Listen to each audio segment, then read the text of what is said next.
Vous savez,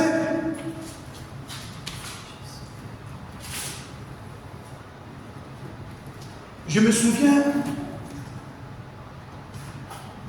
d'un accident que j'ai eu. Il y a une jeune fille qui avait manqué de respect à sa maman. Et alors, moi je viens maintenant pour essayer de corriger la jeune fille. Je l'attrape, en faisant les mouvements, j'ai eu un choc au niveau de la poitrine. C'est comme si mon thorax s'était séparé.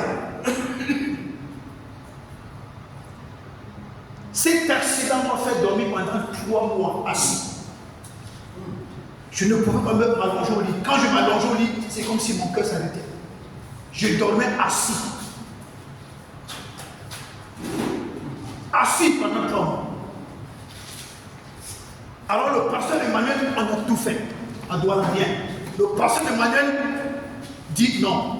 Monte à Bamenda, il était délégué des PTT. Je crois, oui, à Bamenda. Il me dit monte à Bamenda. Je monte à Bamenda. Et arrivé chez lui à Bamenda, la chambre dans laquelle je devais habiter, il y avait un enfant d'Israël, un juif, qui avait dormi dans cette chambre. Quand je suis arrivé, le pasteur Emmanuel me dit entre dans la chambre, c'est toi qui vas dormir dans la chambre. J'avais vu comment on avait reçu le juif là, tout. Je me suis mis à genoux avant de monter sur ce lit. J'ai dit, Seigneur, aussi vrai que tu as une alliance avec les juifs. Comme je monte sur ce lit, je trouve ma guérison à Bamenda avant de descendre à Douala. Le premier jour là, j'ai dormi. Assis.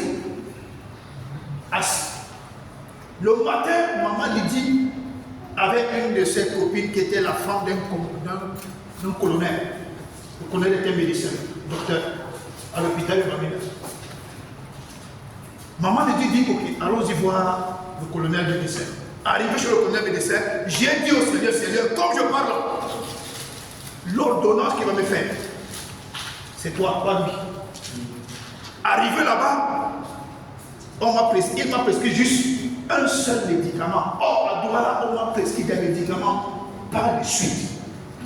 Il m'a prescrit un médicament. Quand j'ai pris le premier comprimé, là-bas c'est j'ai senti le soulagement. Le deuxième comprimé, j'ai senti la douleur partie. Je n'ai même pas fini la boîte. J'étais guéri. J'étais guéri.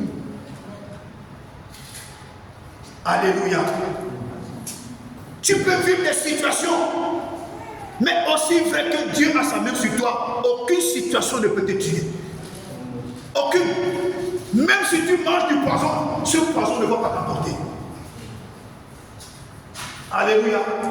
Même si le plus beau garçon que je sois, oh, tu t'as dit, tous les jetés t'ont rempli tout le lac, tout le lit.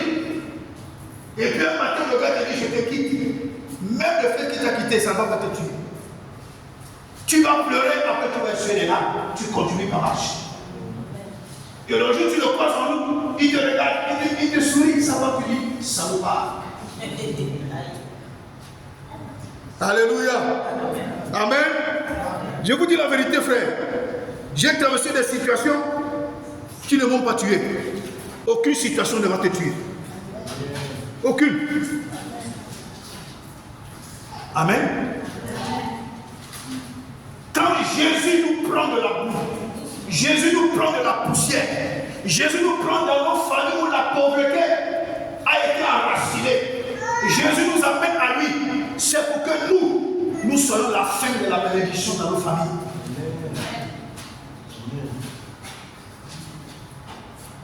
Ce n'est pas pour que, étant en Jésus, que la pauvreté continue. Étant en Jésus, que les malédictions continuent. Étant en Jésus, que les malheurs continuent. Étant en Jésus, que la disette continue. Étant en Jésus, que l'ennemi continue à avoir le pouvoir sur nous et sur nos familles. Ça doit s'arrêter. Jésus est la fin de la loi. Amen. Seigneur Jésus, aussi vrai que tu m'as appelé, aussi vrai que tu m'as oué, aussi vrai que je te sais, Seigneur Jésus, il est écrit que tu es la fin de la loi. Je me tiens sur cette parole et je déclare que dans ma famille, dans ma vie, je mets fin à toute loi de malédiction.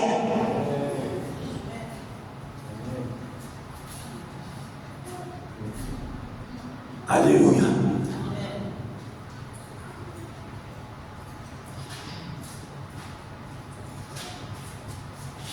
Refuse de servir Jésus et de mourir pour vous. Refuse de servir Jésus et de misérer jusqu'à la fin de tes jours. Tu as intérêt à te discipliner. Tu as intérêt à te discipliner. Je dis, tu as intérêt à te discipliner. Ne fais aucune faveur à l'année 2024 qui vient là. C'est l'année 2024 qui doit te demander la permission. Est-ce que tu as compris ce que j'ai dit? Ne fais aucune faveur à l'année 2024. C'est l'année 2024 qui doit venir te demander la permission que, s'il te plaît, est-ce que tu peux me laisser respirer un peu? Alléluia.